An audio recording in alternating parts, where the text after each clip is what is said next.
Vamos abrir nossas Bíblias, Efésios, Epístola de Paulo aos Efésios, capítulo 1, versículo 15 ao versículo 23.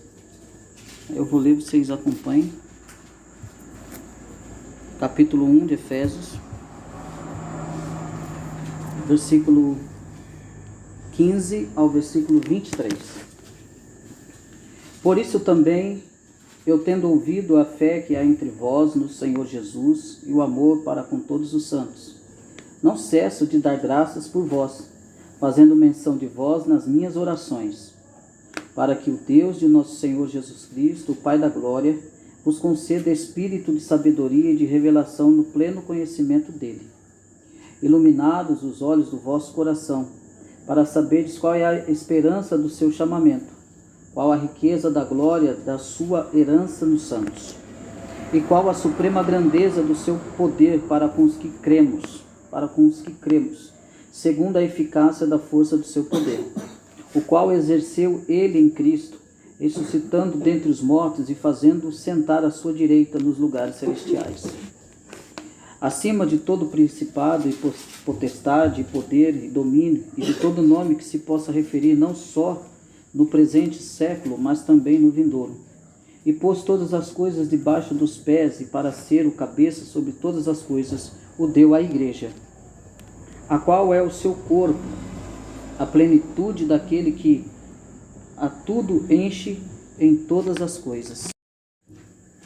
Então hoje nós vamos dar continuidade no livro de Efésios, capítulo 1, do versículo 15 ao 23. A sexta-feira passada nós concluímos do versículo 1 ao versículo 14, falando sobre o penhor da nossa herança, que o resgate da sua propriedade em louvor da sua glória, falando desse penhor. E hoje nós vamos falar sobre a oração de Paulo pelos crentes, que numa carta em que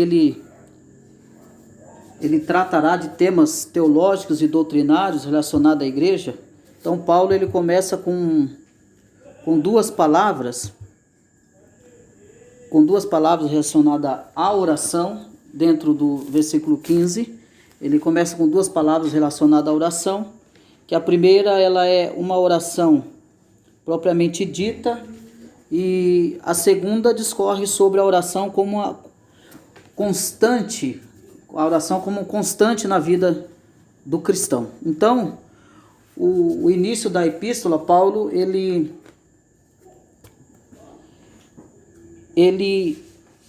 início da epístola de Paulo, ele ilustra a vida espiritual do apóstolo. Ele vai mostrar a sua vida espiritual, ele vai ilustrar a sua vida espiritual. E como nós já vimos, numa autêntica oração de louvor, que ele louva a Deus, que Paulo louva ao Senhor. Paulo trata da graça de Deus que nos salva do inferno. Ele vai tratar sobre a graça de Deus, nós falamos sobre isso, sobre essa graça que ele trabalha, falando dessa... nós estamos livres do inferno por causa dessa graça, fomos livres do inferno por causa desse favor imerecido.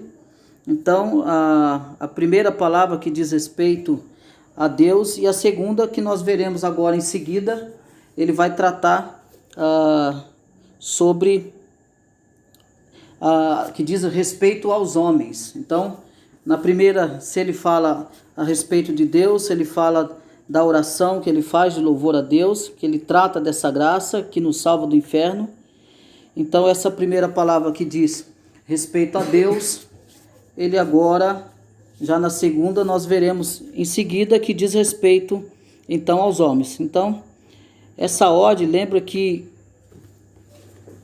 Cristo ensinou na oração, e é o primeiro versículo aqui no versículo 15, que ele vai dizer: por isso também, eu, tendo ouvido a fé que há entre vós no Senhor Jesus e o amor para com todos os santos. E ele vai mostrar dentro essa ordem que ele lembra, o que Cristo ensinou na sua oração do Pai Nosso. Primeiro ele fala Deus, depois nós. Então ele vai afirmar isso primeiro na sua oração.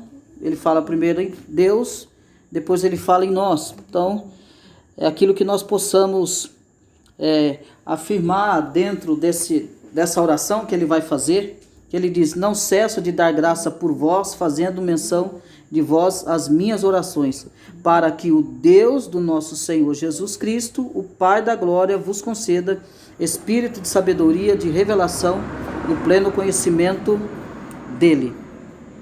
Então ele registra, por isso também eu tendo ouvido falar da fé no Senhor Jesus que há entre vós. Então Paulo, ele era um homem de oração, ele mostra aqui, fazendo essa oração, mostrando que ele é um homem de oração, e que nas suas orações, ele não colocava só as suas próprias necessidades, mas ele intercedia. Então o foco de Paulo nessa passagem é ressaltar o seu louvor a Deus e a sua oração pelos Efésios. Então nessa oração ele quer ressaltar isso, o seu louvor a Deus e a sua oração pelos Efésios. Então a oração de Paulo não era uma oração egocêntrica, não era uma oração mesquinha, mas era uma oração que ele não orava só pelos seus próprios interesses, pelas suas necessidades, mas que ele intercedia pelos seus irmãos, que ele fazia e praticava essa oração de intercessão.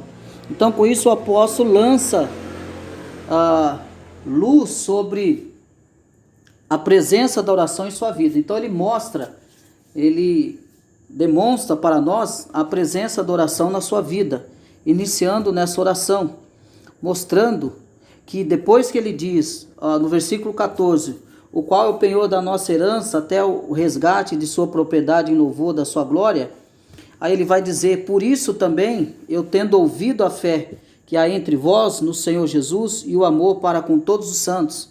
Então ele recebe a notícia da fé desses irmãos, ele ouve a fé que esses irmãos têm em Cristo Jesus, ele fala sobre esse amor para com todos os santos. Então ele deixa claro que ele está sabendo da vida dessa igreja, ele está sabendo o que está acontecendo na vida dessa igreja, e ele mostra isso, declarando isso, que eu tenho ouvido a fé de vocês, entre vós no Senhor Jesus, e o amor para com todos os santos. Eu tenho ouvido isso e tenho chegado ao meu conhecimento a fé e o amor que vocês têm. Então ele demonstra isso fazendo essa oração. Então, após uma oração sobre o amor de Deus, nós vemos uma singela oração pela vida dos seus amigos. Então, depois que ele ora, falando do amor de Deus, nós vemos essa oração singela pelos seus amigos, na qual Paulo, Paulo fala da fé que havia entre eles. Então, por isso, também, eu tendo ouvido falar da fé no Senhor Jesus entre vós. Então, ele fala desse vosso amor para com todos os santos, e eu não cesso de dar graças por vós, lembrando-me de vós nas minhas orações. Aqui ele vai mostrar a questão dessa fé que o apóstolo Paulo vai trabalhar aqui, e sobre essa fé que ele vai falar, nesse versículo 15 e o 16 dessa fé, ela é uma preposição que aparece originalmente no escrito paulino, quando usada como acusativo, que é o caso aqui. Então, ela possui um sentido distributivo, ou seja, Paulo, ele não falava da fé aqui, no presente momento, nessa fé de conversão, mas da fé que acompanhava a vida do cristão, que se verifica nas mais diferentes situações da vida. Essa fé que ele fala, é uma fé que está no sentido que é essa fé que acompanha a vida do cristão. Não é uma fé para a conversão, mas essa fé que ele está dizendo, que tem ouvido essa fé, é uma fé constante. Não é uma fé de quem recebe ou crê na mensagem do Evangelho. Isso é muito importante você saber disso. É muito importante que você saiba e preste bem atenção nisso, nessa fé que ele está falando, que possui um sentido distributivo, ou seja, Paulo ele não falava da fé presente no momento da conversão, mas da fé que acompanha a vida do cristão e que se verifica nas mais diferentes situações da vida. Então ele fala de uma fé contínua, uma fé constante, de uma fé em andamento. Vou repetir, ele não está falando daquela fé que alguém ouve a mensagem do Evangelho e se rende ao Evangelho. Não é essa fé que ele está falando de conversão, que ele está falando com os cristãos de Éfeso. Ele está falando da fé que acompanha dia a dia a vida deles. Ele está falando de uma fé que está acompanhando a vida desses cristãos. É essa fé que ele está falando. Que alegria! É essa fé que ele está falando. Então, trata-se de uma fé colocada, posta em prática. É essa fé que Paulo está falando aqui, de Efésios capítulo 1, versículo 15 a seguir. Então é essa fé que o apóstolo Paulo ele vai dizer, eu vou ler novamente: por isso, também eu tendo ouvido a fé que há entre vós no Senhor Jesus e o amor para com todos os santos. Então essa fé que ele está falando, eu estava comentando agora, essa fé que ele fala no versículo 15 do capítulo 1 de Efésios, não é uma fé de alguém que respondeu a mensagem do Evangelho naquele momento de pregação num culto. Essa fé que ele está falando dos irmãos de Éfeso é uma fé que é uma fé contínua, que ela progride. É uma fé que está em andamento, não é uma fé num momento que se rendeu a mensagem do Evangelho, mas é uma fé que se verifica nas mais diferentes situações de vida. Ou seja, trata-se de uma fé em prática. Então Paulo ele está louvando a Deus por essa fé dos irmãos de Éfeso, louvando a Deus por causa da prática da fé desses irmãos. Entenda bem isso, é importante que você entenda isso. Paulo está louvando a Deus porque a fé deles é constante. Eles praticam, eles demonstram a fé que eles têm. E eles demonstram essa fé que tem na sua vida diária. Essa fé acompanha. A fé é um testemunho na vida dos cristãos de Éfeso. É essa fé que ele está falando, que ele está louvando a Deus. Ele está louvando a Deus por essa fé que está impregnada nos irmãos de Éfeso e que esses irmãos de Éfeso têm demonstrado essa fé na prática. Não é só falando, né? Eles não só creem, mas como vivem aquilo que eles creem, e isso tem chegado aos ouvidos do apóstolo Paulo. Então ele se alegra com isso, capítulo 1, versículo 15. Então ele se alegra, então eu tenho ouvido a fé de vocês. Então, ou seja, ele poderia dizer, então eu tenho visto o quanto que vocês têm praticado de verdade, evidenciado a fé que vocês... Então eu louvo a Deus por isso. Então, meus irmãos, o interessante não é eu dizer que eu tenho fé. O interessante é eu colocar em prática aquilo que eu falei. É eu acreditar naquilo que eu falo. É isso que é o importante. É nisso que Paulo está louvando. O importante é eu saber que a Andréia, a Fabiana, a Tina, olha, estou sabendo que essas irmãs estão com fé. Elas estão progredindo na fé. E é tão verdade que é evidenciado na própria vida delas. É isso que Paulo está dizendo. Eu tenho visto falar de vocês na vida de vocês de fé. Então eu louvo a Deus pela fé de vocês e pelo amor que vocês têm para com os santos. O amor que vocês têm um para com os outros. Ele está louvando a Deus por essas duas coisas. Por louvar, e essa fé que é posta em prática, não da fé necessária para a conversão. Então, outra coisa que a gente precisa entender é que a palavra fé, ela resulta, essa fé que resulta aqui a palavra fé, ela possui significados diversos. E aí isso também é outro ponto que a gente precisa entender. Quando você vê fé na Bíblia, ela possui significados diversos na palavra de Deus. Por exemplo, ela pode se referir-se ao conjunto de crenças que alguém possui, né? Ela pode significar isso, ou a disposição interior das pessoas que está se convertendo, ou como é o caso aqui, uma atitude contínua exercida diariamente diante de Cristo. Então você ouve um monte de pessoas dizendo, eu tenho fé, né? Ela tem fé. Mas até quando essa fé dela funciona? Né? E que não é essa fé que Paulo está dizendo. Né? Ela tem vários significados diversos na Escritura, que se refere-se a um conjunto de crenças que alguém possui, ou pessoas creem muitas coisas, é um conjunto de crenças que creem muitas coisas, ou a disposição interior da pessoa que está se convertendo também, uma pessoa que está se convertendo, é uma disposição, essa fé, ou seja, a fé vem pelo ouvir, e ouvir pela palavra de Deus, ou pelo ouvir pela pregação. Tem esse sentido também da pessoa crer pela fé porque ouviu, e ela só vai atender porque ela ouviu a pregação do Evangelho. Por isso o Evangelho deve ser pregado. Ou como é o caso aqui, que se refere a essa atitude contínua, exercida diariamente diante de Cristo. E é exatamente essa fé, esse exercício contínuo de fé que o apóstolo Paulo está declarando como fé. É esse sentido de fé aqui, que Paulo está dizendo aqui. Então, é essa fé que ele vai mostrar, essa fé que resulta no amor, que é citado por ele, manifesto na prática a todos os santos. Então essa fé, ela é resultado de um amor, e esse amor ele está sendo praticado a todos os santos. Então você pensa numa igreja que está caminhando, num povo que está caminhando numa fé contínua, imaginem. E um povo que se ama, continuamente praticam o que falam. É nesse sentido que o apóstolo Paulo está louvando a Deus por isso.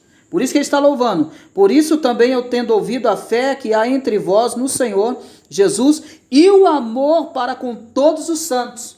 O quanto que vocês têm expressado esse amor para com todos os santos. A fé e o amor. Essa fé é prática e esse amor é prático.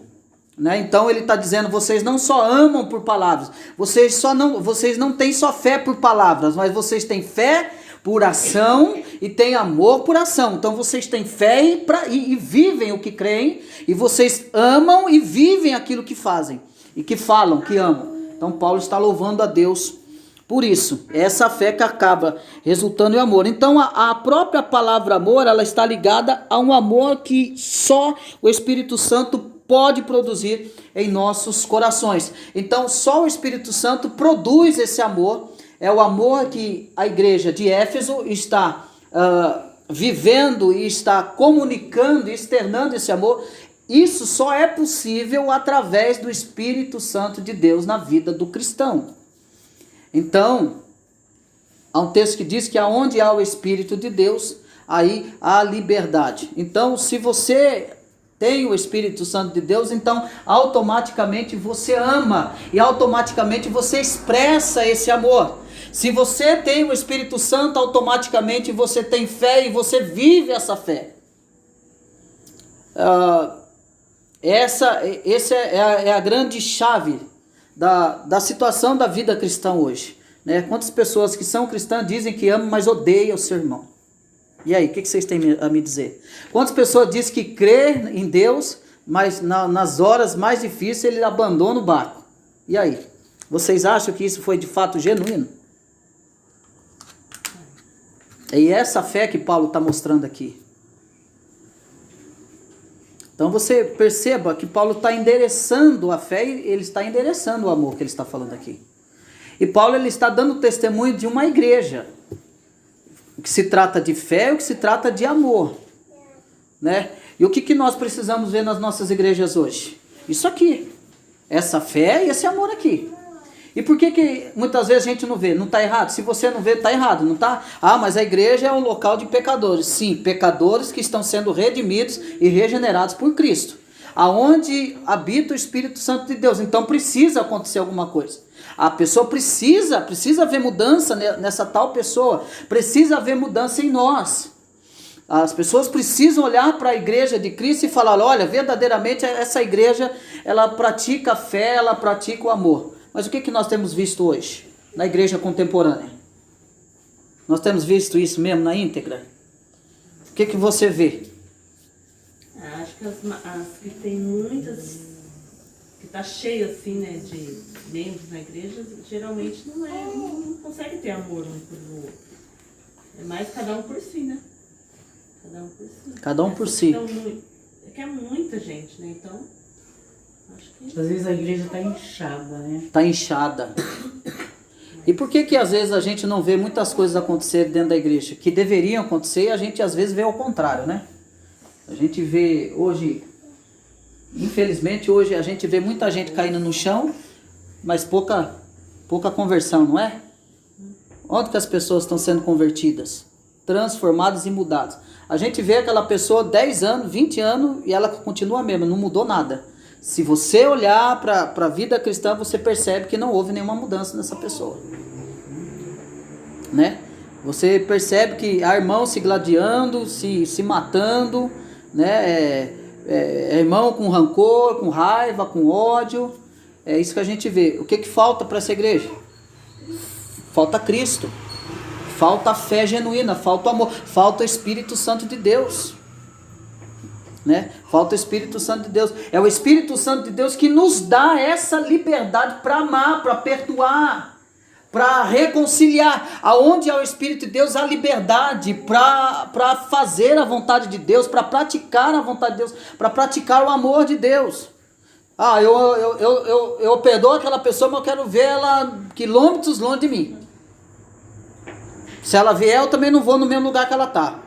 Mas tá lá, mas é a mesma pessoa que diz que é cristã, que vai adorar Deus, que vai amar Jesus, mas é a pessoa que ela tá do lado, ela fala, não, eu te amo, mas bem longe de mim. É um erro nosso? É. Ah, mas você é obrigado a ir? Não. Mas se isso acontecer, você vai fugir? Não pode.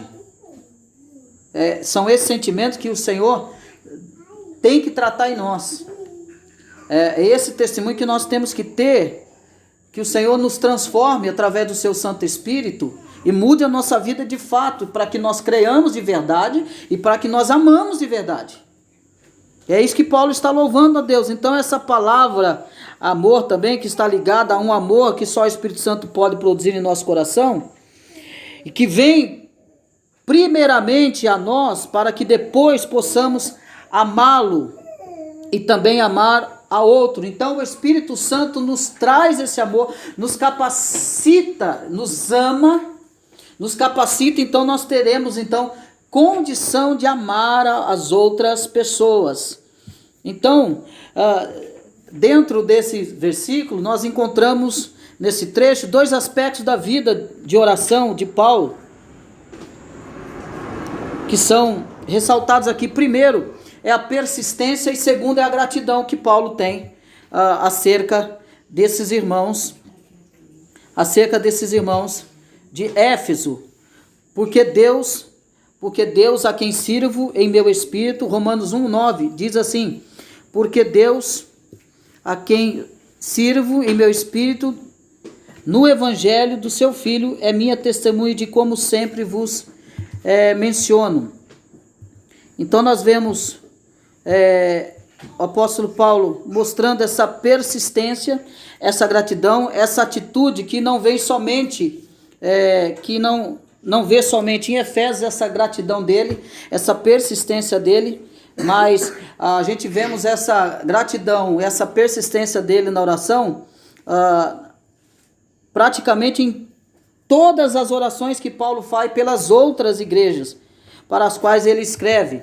Então, ele escreve lá em Romanos 1:9, que ele diz, porque Deus a quem sirvo em meu espírito no evangelho de seu filho é minha testemunha de como sempre vos menciono. Também em 2 Coríntios capítulo 11, versículo 28, ele diz, além de outras coisas, ainda pesa diariamente sobre mim a preocupação com todas as igrejas. Filipenses capítulo 1, versículo 3 e 4, ele diz, dou graças ao meu Deus todas as vezes que me lembro de vós, fazendo sempre súplica por todos os vós em todas as minhas orações com alegria. Também ele vai dizer em Colossenses capítulo 1, versículo 3 ao 9, damos graças a Deus Pai do nosso Senhor Jesus Cristo, orando sempre por vós, portanto, desde o dia em que soubemos disso, nós também não cessamos de orar por vós e pedir que sejais cheios do pleno conhecimento da sua vontade em toda sabedoria e entendimento. Ele diz também em 1 Tessalonicenses capítulo 1, versículo 2 e 3, sempre agradecemos a Deus por todos vós, mencionando-vos em nossas orações, diante do nosso Deus e Pai. Também ele vai falar em 2 Timóteo capítulo 1, versículo 3, dou graças a Deus a quem sirvo com consciência limpa, assim como serviram os meus antepassados, ao mencionar-te sempre em minhas súplicas à noite. Então você percebe a persistência do apóstolo Paulo em orar pelos outros irmãos. A persistência dele de orar pelos irmãos, de lembrar das igrejas. Isso deve ser um papel nosso também, de lembrar dos nossos irmãos, lembrar das igrejas. Nós devemos orar, até mesmo aquelas que estão prejudicadas, de certa forma. Nós devemos orar a Deus para que o Senhor levante, para que o Senhor restaure. Ele sempre se lembra, ele sempre diz, eu sempre me lembro, e nas minhas orações dou graças ao meu Deus. Então a vida de oração de Paulo era completamente equilibrada. E é nesse início de oração que ele inicia, ele demonstra o seu equilíbrio na oração. Por quê? Porque ele adorava a Deus e intercedia pelo seu povo. Então na sua oração, ele adorava a Deus e intercedia pelo seu povo. Então era dessa forma que o apóstolo Paulo nos apresenta a oração, e dessa forma que nós devemos orar. Mesmo crendo que a igreja pertencia a Deus, mesmo sabendo que cada uma daquelas igrejas para as quais ele escreveu estavam debaixo do cuidado do Altíssimo, Paulo também compreendia que não deveria deixar de interceder em favor de cada uma dessas igrejas. E é exatamente isso que ele está fazendo por Éfeso, como ele ora por várias igrejas, a qual eu li aqui nesses livros. Ele ora e ele sabe que ele não pode deixar de interceder. O quanto nós temos intercedido pelas igrejas do nosso Brasil? O quanto nós temos intercedido pelas igrejas de vários países? Quantas igrejas estão sendo bombardeadas aí, destruídas? Quantos membros desolados sem igreja agora física, porque jogaram uma bomba lá? Mataram metade dos membros da igreja. E o quanto nós temos se preocupado com isso e quanto nós temos orado por isso. Né? A gente vê as pessoas dando like nas catástrofes que acontecem fora do nosso país, das igrejas perseguidas, mas será que de fato nós oramos por essas igrejas? Ou só nós colocamos lá uma mãozinha, amém?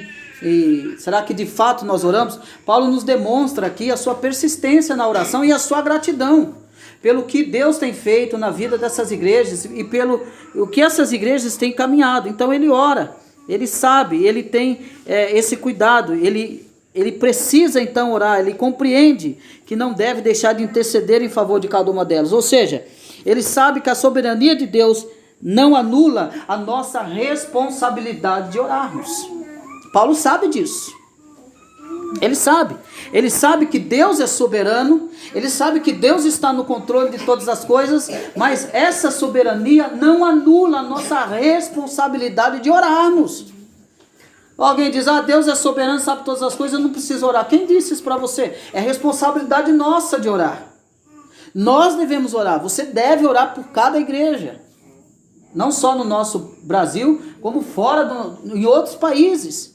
Devemos demonstrar gratidão a Deus pelo que o Senhor tem feito nas igrejas desse país. Né? Do avivamento que ocorre e o que já ocorreu e o que está para ocorrer. Nós temos que louvar a Deus.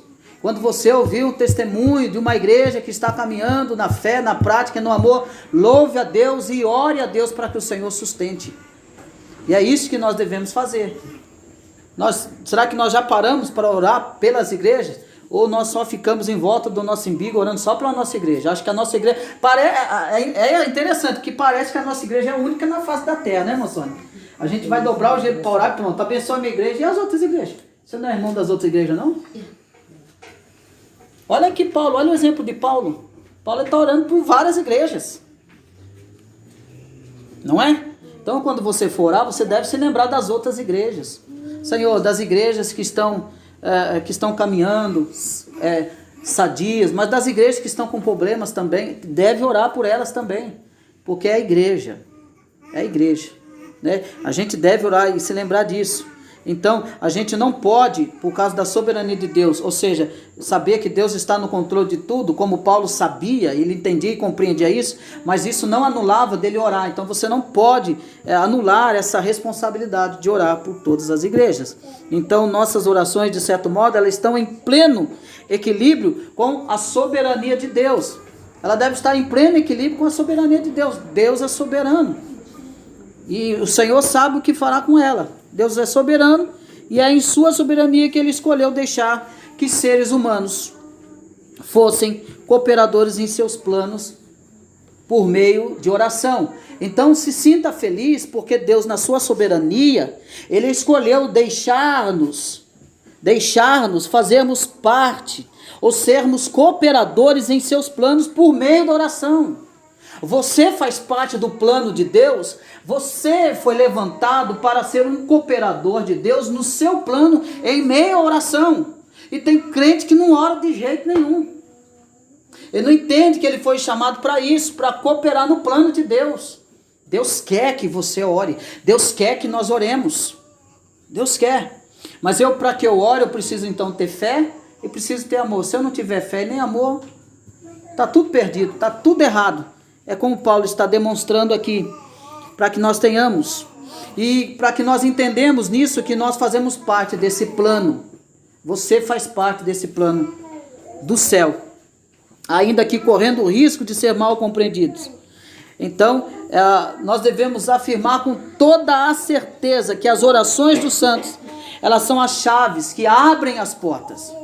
A oração dos crentes é a chave que abre as portas para as bênçãos que na eternidade Deus já havia determinado a nos dar.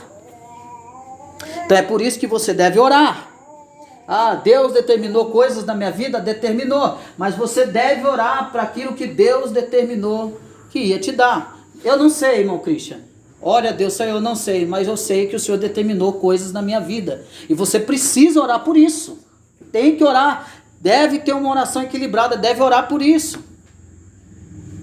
Oxalá se os crentes entendessem o que é orar e como se deve orar, você ia ver como é que as coisas iam ser muito mais diferentes. Muitos crentes iam sofrer menos nessas questões da oração e compreenderiam menos. Mas nós devemos orar. E devemos orar corretamente, com equilíbrio. Devemos orar crendo na soberania de Deus. Devemos orar deleitados na vontade de Deus. E que a vontade de Deus seja feita e não minha. Ela precisa fazer parte da sua oração. E muitas pessoas não recebem, não é atendida porque pede mal. O livro de Tiago, capítulo 4, versículo 2 diz assim: cobiçais e nada conseguis, matais, invejais e não podeis obter, brigais e fazeis guerras, nada tendes porque não pedis. Então, sem dúvida, a oração intercessora, ela permanecerá como um ministério para o povo de Deus, a oração intercessora. Então, em Tiago está dizendo que cobiçais e nada conseguis, desejai e nada conseguir, matais, invejais e não podeis obter, brigais e fazeis guerras, não tendes porque, nada tendes porque não pedis, ou pedis corretamente, né? Pedir para o benefício próprio. E essa oração intercessora não é uma oração que está pautada nos próprios interesses. Não é uma oração que está pedindo pelos seus próprios interesses. Quantas vezes você foi orar por outras pessoas? Quantas vezes você não pediu? Vou fazer o contrário. Quantas vezes você foi orar e não pediu nada para você, mas pediu para outros? Quantas vezes você fez isso? Você se lembra a última vez? Lembra das outras pessoas, mas não é constantemente. Mas e quando é voltada para a gente? Não demora mais? Para os outros assim, Senhor abençoa fulano, fulano, fulano, amém. Mas para mim parece que para, né? É a mesma coisa daquele que é pecador e se acha na justiça, né? Ele cometeu o pecado e quando alguém comete o pecado com ele, ele vai mais na dele, aponta mais mais o que fizeram com ele, mas o que ele fez com o outro ele já esqueceu. Entendeu? Na oração, geralmente, se nós não tivermos cuidado e se a gente não tiver equilíbrio na oração, nós então pedimos para nós e esquecemos do nosso próximo. Esquecemos de interceder pelo nosso próximo. E isso é porque nós esquecemos que nós fazemos parte desse plano de intercessão. Jesus orou intercedendo por nós lá em João 17. Pai, eu oro, eu rogo por aqueles que tu me deste e por aqueles que tu há de vir a mim. Já estou orando por eles, ele estava orando por nós já, ele estava intercedendo já por nós. Então nós precisamos ter essa prática e saber que o ministério, a oração intercessória, ela permanecerá para o povo de Deus. O povo de Deus deve interceder, sabendo que Deus já determinou todas as bênçãos que receberemos. Deus já determinou todas as bênçãos que receberemos. Olha comigo aí o versículo 3, o capítulo 1, versículo 3 e 4. Ele vai dizer: bendito Deus e Pai de nosso Senhor Jesus Cristo, que nos tem abençoado com toda sorte de bênção espiritual nas regiões celestiais em Cristo. Tem nos abençoado. É isso que ele está dizendo. Ele determinou todas as bênçãos que receberemos. Por outro lado, também sabemos que devemos pedir, bater e buscar. Então, a gente sabe que Deus já deu tudo, já, mas nós sabemos que nós temos que bater, pedir e buscar. Abre para mim lá em Mateus capítulo 7. Olha o que ele vai nos dizer ali. Mateus capítulo 7. A forma que nós devemos pedir, bater e buscar. Dentro desse termo que Paulo está fazendo, que Paulo está orando. Mateus capítulo 7, versículo 7 e 8. Quem achou pode ler.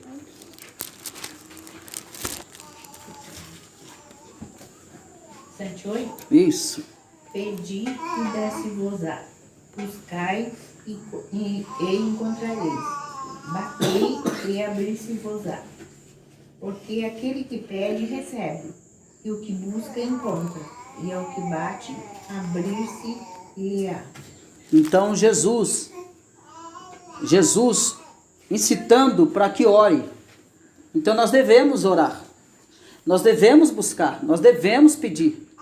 De forma que o nome do Senhor seja glorificado e de forma que no final dessa oração, que seja feita a tua vontade, Senhor, e não a minha. Porque a vontade do Senhor é melhor. Então é pedir sabendo o que está pedindo ao Senhor.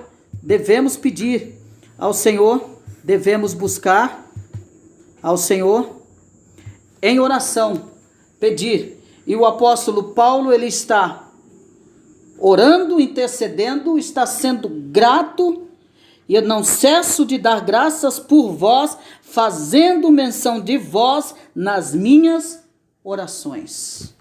Eu não cesso, eu não me canso de orar. Então Paulo, com persistência e gratidão, ele nunca deixou de se lembrar de cada um em suas orações, como vemos aqui na continuação desse trecho. Ele nunca deixou de orar, nunca.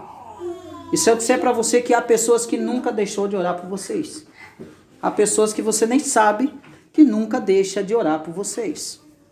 Pessoas que estão sempre intercedendo. Por que isso não aconteceu? Por que eu tive livramento?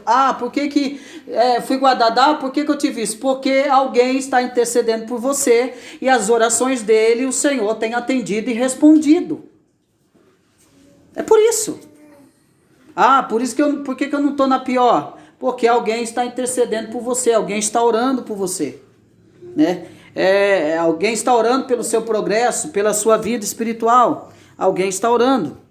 Então, ele diz: para que o Deus de nosso Senhor Jesus Cristo, o Pai da glória, vos dê o espírito de sabedoria e de revelação no pleno conhecimento dele. E aí no versículo 17 ele vai dizer: para que o Deus do nosso Senhor Jesus Cristo, o Pai da glória, vos conceda espírito de sabedoria, de revelação no pleno conhecimento dele. Então, o motivo da oração dele, essa oração que tem endereço, que ele faz menção nessas orações, é para que nosso Senhor Jesus Cristo, o Pai da glória, vos conceda espírito de sabedoria e de revelação no pleno conhecimento dele. Isso aqui há algo que salta aos nossos olhos, dentro desse versículo 17, porque salta aos nossos olhos, porque aqui está uma afirmação trinitária, né? Ou seja, uma afirmação trinitária do apóstolo Paulo dentro do versículo 7. Por quê? Porque ele vai falar do Pai, do Filho e do Espírito Santo. E você precisa prestar atenção nisso, que são mencionados como destinatário das orações de Paulo em favor dos Efésios. Então, ele mostra aqui, ele mostra essa afirmação trinitária, Pai, Filho e Espírito Santo. Ele ora. Lembra que nós falamos? Acho que foi a irmã Tina que falou. Eu posso orar ao Espírito Santo, eu posso, não sei o que, pode. O apóstolo Paulo usa essa oração trinitária para orar a Deus, para orar ao Pai. Ele usa o Pai, o Filho, o Espírito Santo, ele ora dessa forma, apresentando o Pai, o Filho e o Espírito Santo na sua oração. Então você orar ao Espírito Santo está certo, ao Pai está certo, ao Filho está certo. O Espírito Santo é Deus, o Pai é Deus, o Filho é Deus, o Filho é o Espírito Santo, Deus é o Espírito Santo, é o Pai, eles são um só, né? Então ele demonstra isso. Por quê? Porque o Filho é o nosso Senhor e mediador que nos leva ao Pai. O Pai é aquele que nos recebe, assim como recebe nossas orações, e o Pai nos dá o Espírito que opera em nós e nos concede sabedoria e revelação. Então, nesse trecho da carta, nós vemos que o Espírito Santo é quem concede sabedoria e revelação sobre nosso Senhor Jesus Cristo. Então é somente através do Espírito Santo que nós temos a revelação da palavra de Deus e a sabedoria para entendermos e compreendermos. É o Espírito Santo, é isso que Paulo está afirmando, fazendo essa oração, demonstrando que é o Espírito Santo que nos traz a revelação e que nos dá a sabedoria. Então, revelação, aquilo que está oculto na sua palavra, para que nós possamos compreender. Jesus disse que ele ocultou a sua palavra dos sábios entendidos para revelar aos pequeninos. Então é ele que revela através do seu Santo Espírito. É o Espírito Santo. Então não adianta querer converter a pessoa na marra. Não adianta querer enfiar a Bíblia na goela da pessoa. Ou o Espírito Santo revela para ele, ou ele não vai entender. Não adianta querer levar lá o cidadão à força lá na frente. Aceita Jesus, aí você está vendo a pregação. Não adianta. Ou o Espírito Santo revela para ele, concede sabedoria para a compreensão da palavra que foi pregada, ou esquece. É isso que Paulo está dizendo. Ele que vos conceda o espírito de sabedoria e de revelação no pleno conhecimento dele, no pleno conhecimento de Cristo. Então o Espírito Santo nos concede muitas coisas. Então no Novo Testamento ele nos concede muitas coisas, além do espírito de sabedoria e revelação que vimos então nesse versículo. Nós vemos outros exemplos também, que quando fala sobre o espírito de adoção, que está em Romanos capítulo 8, versículo 15, ele vai dizer assim, Paulo: porque não recebestes um espírito de escravidão para vos conduzir ao temor, mas o espírito de adoção pelo qual clamamos, Abba Pai. Também Paulo fala do espírito de mansidão em 1 Coríntios capítulo 4, versículo 21. O que desejais, devo ir visitar-vos com disciplina ou com amor e gentileza. Também ele fala em 1 João capítulo 4, versículo 6, o Espírito, sobre o Espírito da verdade. Nós somos de Deus, quem conhece a Deus nos ouve, quem não é de Deus não nos ouve. É isso que ele vai mostrar sobre o Espírito da verdade, não nos ouve. E é assim que conhecemos o Espírito da verdade e o Espírito do erro. Então esse Espírito que nos concede tantas coisas, nos é dado pelo Pai da Glória, é nos dado por Deus. Esse Espírito que nos faz compreender a sua bendita palavra, entender e nos dá sabedoria, é através do Espírito Santo de Deus. Então uma conversão forçada não será uma conversão genuína. Uma conversão sob pressão, ela não permanecerá. Por que você vê pessoas, entre aspas, aceitando Jesus e não permanece? Porque é uma conversão forçada, não foi a ação do Espírito Santo de Deus. não foi através de uma pregação genuína do Evangelho. Pessoas que ouvem o Evangelho completamente fora do Evangelho e que, entre aspas, aceitam a Cristo, você vai ver depois o resultado disso. O resultado disso é problema para a igreja. O resultado disso é as pessoas indo uma semana e na próxima semana não aparecem mais. É isso que acontece. Porque não entendem que se não for o Espírito Santo, através da pregação, que é o único meio que Cristo deixou para a conversão do pecador, se não for através da pregação, não há conversão. Então, conversão não se força. Conversão não se oprime. É através do Espírito que nos concede, que nos dá essa compreensão. E isso tudo não está reservado apenas para algumas poucas pessoas, mas sim para todos aqueles que nele crê. Essa sabedoria, essa revelação não é para poucas pessoas, é para todos aqueles que nele crê. Todos aqueles que nele crê, todos aqueles que ouvem o Evangelho, acreditam, creem. Ele diz em Efésios capítulo 4, versículo 13, até que todos cheguemos à unidade da fé e do pleno conhecimento do Filho de Deus, ao estado de homem perfeito, à medida da estatura da plenitude de Cristo. Então, é um processo para que a gente chegue nesse processo, à unidade de fé e do pleno conhecimento do Filho de Deus. O Espírito Santo está conosco, nos aprimorando nessa fé. Nos capacitando nessa fé. Aí quando você vê pessoa, nossa, que sabedoria, e não sei o que, não é essa sabedoria intelectual, é a sabedoria da compreensão do Evangelho, é você olhar e aquilo saltar à sua vista.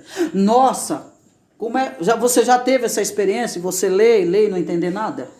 Mas há uma hora que você vai ler o mesmo texto, o mesmo versículo, e aquilo salta aos seus olhos, aí você então compreende. Acontece algo extraordinário dentro de você, na sua consciência, que você não sabe explicar, mas você entendeu a palavra. É isso que é a revelação que o Espírito Santo concede a nós. É isso que o mundo não tem. É essa revelação que o mundo não tem. É isso que o apóstolo Paulo está louvando a Deus e falando com a igreja de Éfeso. A vocês foi concedido o Pai da glória, que vos conceda, é isso que ele roga, que ele pede, que vos conceda espírito de sabedoria e de revelação no pleno conhecimento de Cristo, para que vocês entendam, para que vocês compreendam. Então, isso nos mostra que o conhecimento não é algo que Deus deseja dar a um grupo pequeno, mas é algo que Deus deseja dar, revelar, mostrar essa verdade a todos aqueles que creem que é esse evangelho, cuja mensagem é para todos e é dado por Deus e focado em Cristo. Esse evangelho que é pregado a toda criatura, a qual Deus não tem prazer no ímpio que vai ao inferno, que morre sem Cristo, mas Ele quer que nós anunciemos esse evangelho e pregamos a toda criatura com esse pleno conhecimento que é dado através do Espírito Santo de Deus.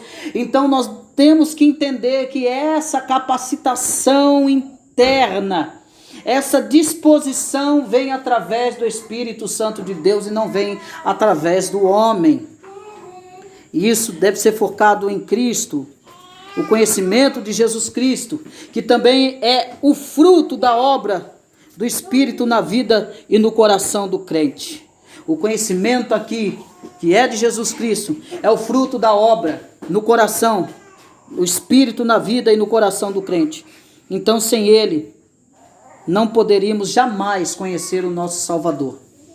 Sem o Espírito Santo, jamais nós estaríamos aqui hoje.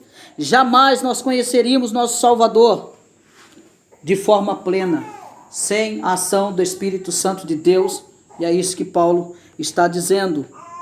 E essa sabedoria de revelação que está relacionada ao conhecimento pleno que devemos buscar, alcançar em relação a Jesus Cristo, e isso nós devemos buscar em Cristo Jesus, essa sabedoria, esse conhecimento. Nós devemos orar a Deus para que Deus nos dê sabedoria e conhecimento através da sua bendita palavra, através da oração. Buscar no Espírito Santo de Deus, que o Espírito Santo nos capacite.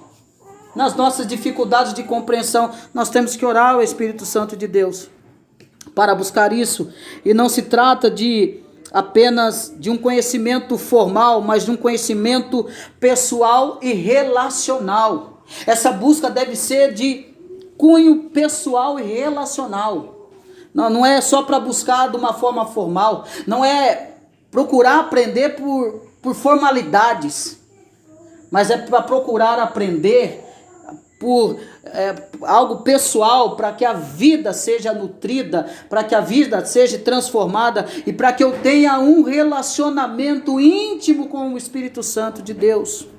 Então todos nós devemos lutar para que haja em nós os dois elementos presentes na vida de oração do apóstolo Paulo, que é a persistência e a gratidão. Nós temos que lutar por isso. Nós temos que lutar por esses dois elementos, a persistência e a gratidão, dentro dessa oração do apóstolo Paulo. E isso nos livrará de muita coisa ruim. Quando nós, então, temos essa oração equilibrada que o apóstolo Paulo está fazendo, isso nos livra. Quando nós tomamos para a nossa vida esse modelo, esse exemplo, isso nos livrará de muita coisa ruim. Muitas pessoas, muitos crentes estariam livres de muitas coisas ruins, só não estão porque ainda não aprenderam a orar. Não aprenderam a ter um equilíbrio na oração. Que nunca nós nos esquecemos dos outros em nossas orações.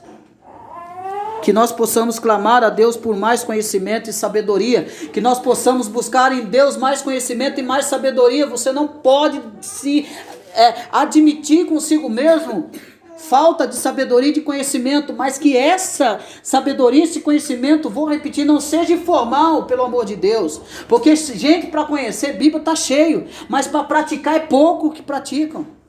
Está cheio de gente que sabe, está cheio de desviado aí, entre aspas, dessa palavra que deram, desviado, que conhece a Bíblia de ponta a ponta. E dizem que conhecem a Bíblia, mas estão no mundo. Estão amando o mundo, estão praticando, estão se deleitando nas concupiscências desse mundo, mas diz que conhece a Bíblia. Crentes que estão dentro da igreja, que odeiam o seu irmão, mas diz que conhece a Bíblia. Mas não consegue interceder, não consegue orar, não consegue lembrar de ninguém na oração. Já é um jargão, você vê nas redes sociais, nos WhatsApp da vida, as pessoas, irmão, ora por mim, amém, vou orar, ora nada. Só ficou aquele negócio, só para se livrar da pessoa logo, para dizer a pessoa, para ela saber que na verdade não ora. Quando a gente faz isso, a gente peca. A gente peca, eu não estou falando para você, irmão, tá vendo aqui, não é tocar trombeta, não, eu vou orar por não, então não é isso. Mas é de fato, colocou a mãozinha lá, mas vai orar mesmo. Porque se alguém está pedindo oração para você, porque ela está angustiada, ela está precisando de fato, e se fosse você no lugar dele? E quando nós vemos nas redes sociais, o meu filho desapareceu, minha filha, minha nenê está doente, a gente coloca a mãozinha, mas a gente pensa, a gente vai orar por essa mãe? A gente vai orar por essa criança? E se fosse a tua criança? E se fosse a tua mãe? Pode ter certeza que você e alguns pingados iam orar. A maioria daquele lá, 90% que falou que vai orar, não ora. Porque já se tornou um escape, né? Para fugir dessa responsabilidade. Mas nós devemos aprender com o apóstolo Paulo essa persistência, essa gratidão. Persistência de orar pelos irmãos e gratidão por aquilo que o Senhor tem feito na vida dos irmãos. Nós devemos fazer isso. Isso nos livrará de muitas coisas, que nós podemos clamar por mais conhecimento e sabedoria. Por isso nos trará e isso nos trará para mais perto de Cristo e fará com que nosso relacionamento com Ele seja muito mais profundo. Quanto mais nós orarmos buscando conhecimento, sabedoria e praticando a fé e o amor, nos trará para mais perto de Cristo, tendo um relacionamento mais profundo com Cristo. Está cheio de gente com conhecimento raso, um relacionamento raso e sofre demais. Essas pessoas sofrem muito. Você fala, por que umas pessoas sofrem menos? Eu falo em todos os aspectos da vida. Por que umas pessoas sofrem menos? Os crentes, estou falando de crente. E as outras pessoas sofrem mais. Sabe por quê? Porque um crente tem um relacionamento mais profundo com Cristo. Não é um relacionamento formal. E o outro tem um relacionamento raso. Um relacionamento formal. Ele conhece, ele sabe, mas não faz. O filho sabe que vai apanhar se aprontar, mas ele apronta e apanha. Qual é o resultado, a consequência? Apanhou. Vai sentir a dor. Vai sentir a pena. O cristão é a mesma coisa, está cheio de cristão dando cabeçada. Por quê? Porque conhece, mas não pratica.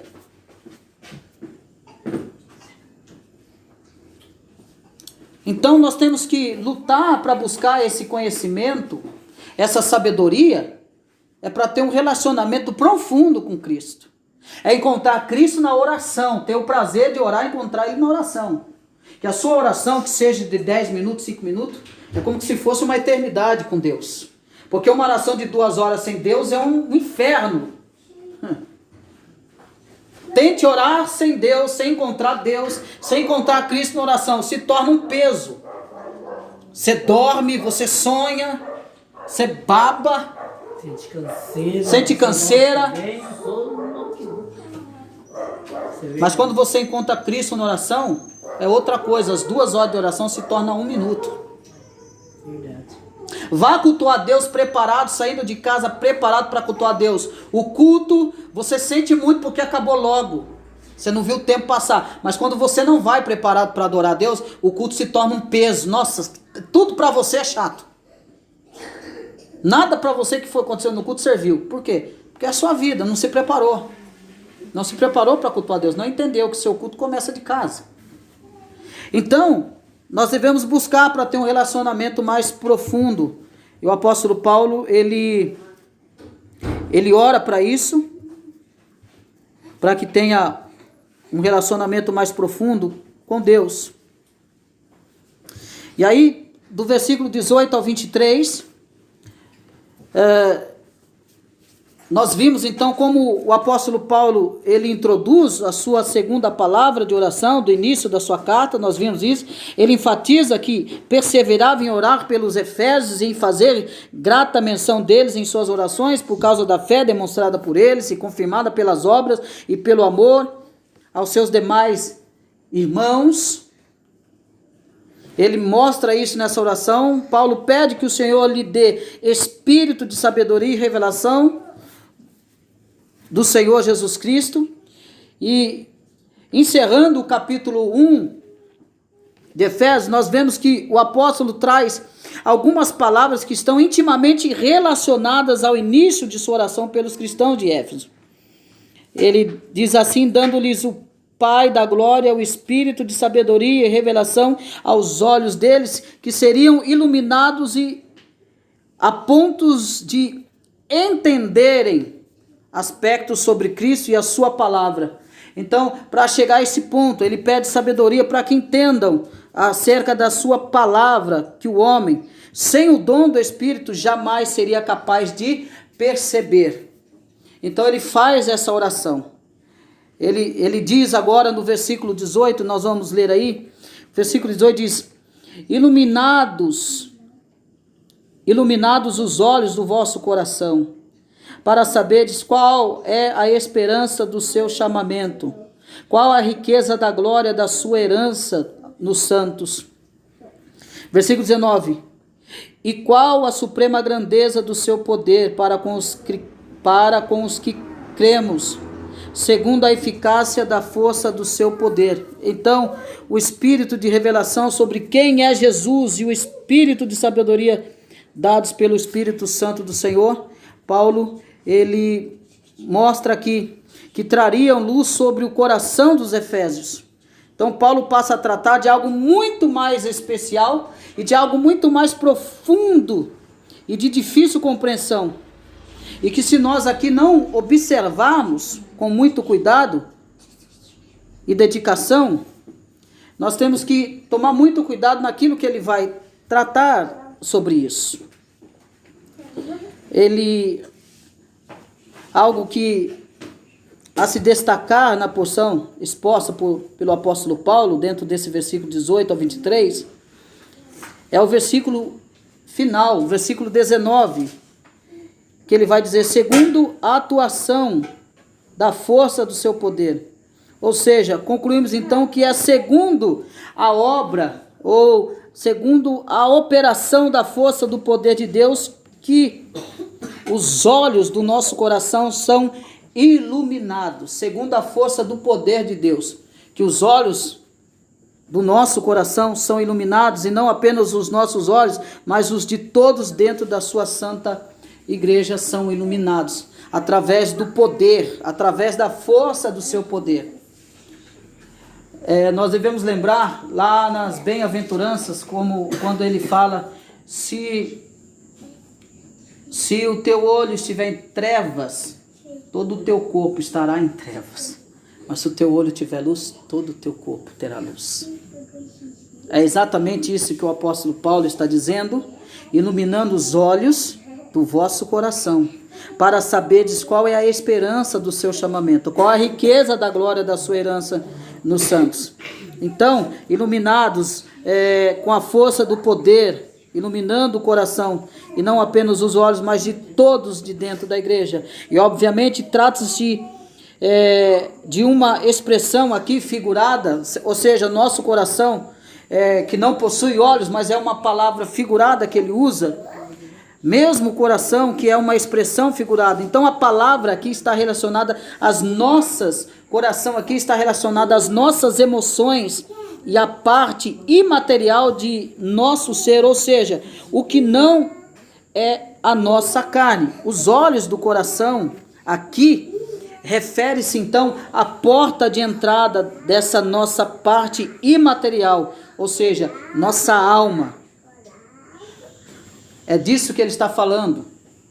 O Senhor ilumina a nossa alma. Lembra da oração de Davi? Salmo 42. Por que te abates, ó minha alma? Por que te afliges dentro de mim? Por que te aflito? Por que está inquieta? Então, se refere-se então à porta de entrada dessa nossa parte imaterial, que é a nossa alma. É a nossa alma, é isso que o apóstolo Paulo está dizendo. Nós somos iluminados pelo poder de Deus. Iluminados pelo poder de Deus. E outros trechos da Sagrada Escritura chama-se de coração de entendimento também. Alguns outros lugares da Bíblia vai chamar coração de entendimento, que seria a nossa alma, iluminados, o nosso coração de entendimento, ou iluminados a nossa alma com entendimento. Então, e esse entendimento, ou coração, ele então permanece cego, incapaz de enxergar a luz de Deus. Ou Deus, pelo seu poder, traz luz para a vida do pecador, ou ele é incapaz de entender esse evangelho aqui. Ele é incapaz de compreender, ele está em trevas. É por isso que o pecador sem Cristo está em trevas, porque a luz não chegou para ele ainda. Vocês estão compreendendo isso? Está entendendo isso? Porque a luz do evangelho não chegou para ele ainda, então ele é incapaz de enxergar o evangelho. Ele é incapaz de se render à pregação do evangelho. É incapaz. Vou repetir. O evangelho não pode ser forçado. Ou é pelo Espírito, ou não é. É pelo Espírito de Deus. E como que nós temos que orar, intercedendo? Nós temos que orar para que o Senhor faça o quê? Ilumine o entendimento desses homens sem Cristo. Essa iluminação que é da alma, que faz com que eles enxerguem e tire a cegueira espiritual deles, então eles vão entender esse evangelho aqui. Ou você acha que você entendeu que jeito o evangelho? Você veio para Cristo como? Por causa da sua capacidade? Porque você... Não, toda essa obra, toda a razão de você estar aqui é porque o Espírito Santo te dotou, te capacitou, então você compreende o Evangelho, e é por isso que você está compreendendo o Evangelho aqui agora. Isso para você não é estranho, você está entendendo porque o Espírito Santo tem lhe capacitado, então você não é mais cego. Então, enxergar, e as pessoas sem essa capacitação não poderão enxergar, se eles não tiverem abrido os olhos da sua alma, se Cristo não abrir os olhos da sua alma, dos seus entendimentos e os olhos do seu coração. Então nós devemos lembrar o que Paulo escreveu em 2 Coríntios capítulo 4, ele diz: entre os quais o Deus deste século cegou a mente dos incrédulos, para que não vejam a luz do evangelho da glória de Cristo, o qual é a imagem de Deus. Então Paulo ele escreve isso, é que o Deus desse século cegou a mente dos incrédulos. Satanás, ele cegou a mente. Não é que vai cegar, ele cegou a mente dos incrédulos. Ele cegou. É por isso que as pessoas não entendem. É por isso que as pessoas não compreendem. É por isso que as pessoas não veem. É por isso. Porque as pessoas estão cegas. Então, retomando ao texto de Efésios, nós vemos que Paulo está orando para que, pela força do poder de Deus, os olhos do coração dos Efésios fossem iluminados. Porque Paulo sabia que só por Deus eles enxergariam o evangelho e assim teriam sua vida transformada. E no versículo 18 o apóstolo afirma que uma vez que a cegueira não existisse mais, todos eles saberiam de tais coisas muito mais especiais. Primeiro, eles saberiam que a esperança do chamado que ele nos fez. Segundo, eles saberiam as riquezas da glória de sua herança dos santos. E terceiro, eles saberiam a suprema grandeza do seu poder para conosco. E tudo isso é feito por nós por causa da grandeza do poder de Deus. Ele, segundo a grandeza do poder de Deus para conosco, entendemos qual é a nossa vocação deste mundo. Por causa da grandeza do seu poder para conosco, nós entendemos qual é a nossa vocação nesse mundo. E quando digo vocação, eu não estou me referindo a uma profissão específica, mas a uma vocação inerente a todas as vocações humanas, uma vocação superior.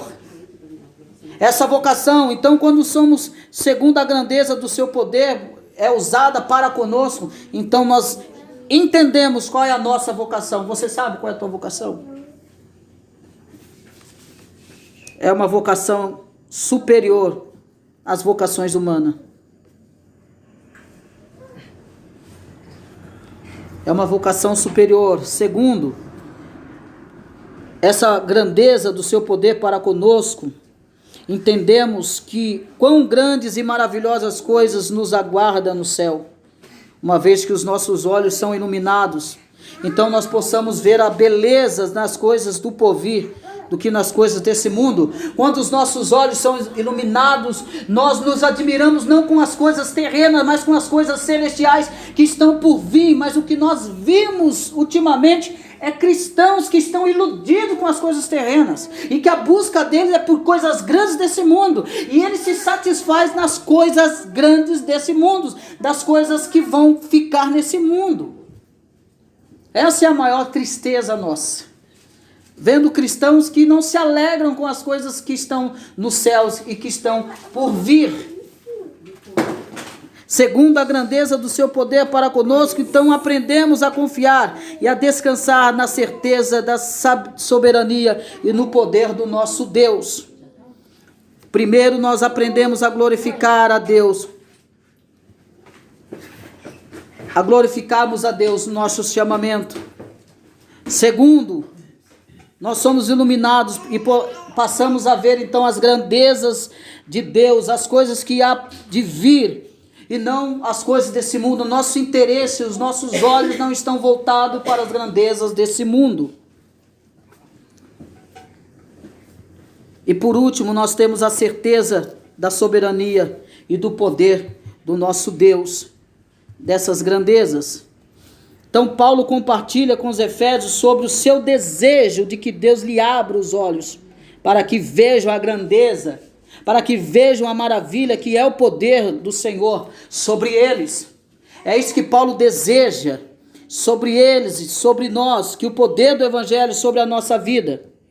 E é acerca desse poder que Paulo afirma em Efésios. É acerca desse poder que ele afirma no versículo 20 ao versículo 23. Ele diz: o qual exerceu ele em Cristo, ressuscitando dentre os mortos e fazendo-o sentar à sua direita dos lugares celestiais, acima de todo principado e potestade, e poder e domínio, e de todo nome que se possa referir, não só no presente século, mas também no vindouro. E pôs todas as coisas debaixo dos pés, e para ser o cabeça sobre todas as coisas o deu à igreja, o qual é o seu corpo, a plenitude daquele que a todo enche em todas as coisas.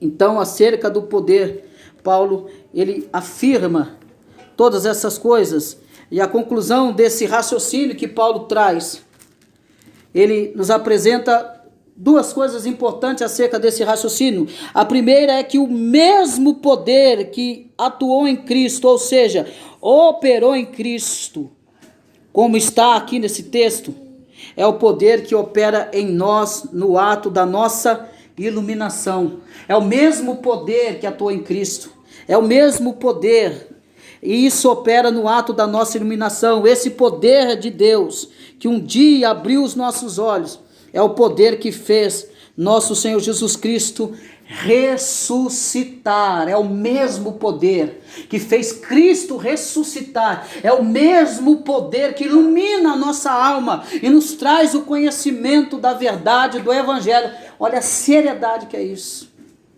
É esse mesmo poder que o apóstolo Paulo está afirmando, que fez o nosso Senhor Jesus ressuscitar e ascender aos céus, assentar-se à direita do Pai, e obter autoridade, obter poder, domínio sobre todo o principado, e sobre tudo e sobre todos.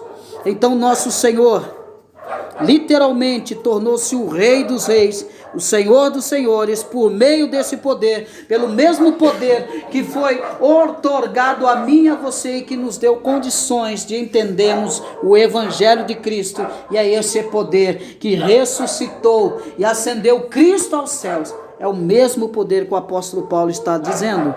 O mesmo poder que habita em nós e transforma também a nossa história, como transformou a história da humanidade, é o mesmo poder que opera em nós. A segunda coisa interessantíssima aqui, que o texto nos mostra, é que esse poder foi dado à igreja, por ser ela o corpo de Cristo. Então Paulo afirma que a igreja é a plenitude do nosso Senhor Jesus Cristo, no versículo 23. Por isso o seu poder repousa sobre ela. Então Paulo, portanto, conclui aqui a sua palavra sobre suas orações, revelando algo maravilhoso. Ou seja, nós fomos alcançados pelo mesmo poder que ressuscitou o nosso Senhor e Salvador Jesus Cristo, e que nos fez ascender aos céus, onde ele permanece até a sua segunda vinda. Nós subiremos ao céu. Esse poder que iluminou a vida do pecador, esse poder que fez Cristo ressuscitar, é o mesmo poder que continua atuando na vida de todo pecador que se rende a Cristo.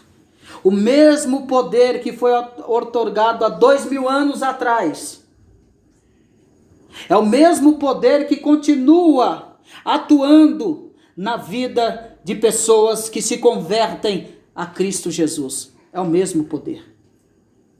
Louvado seja Deus por isso. Que nós possamos então entendermos essa maravilhosa oração do apóstolo Paulo, essa maravilhosa intercessão do apóstolo Paulo,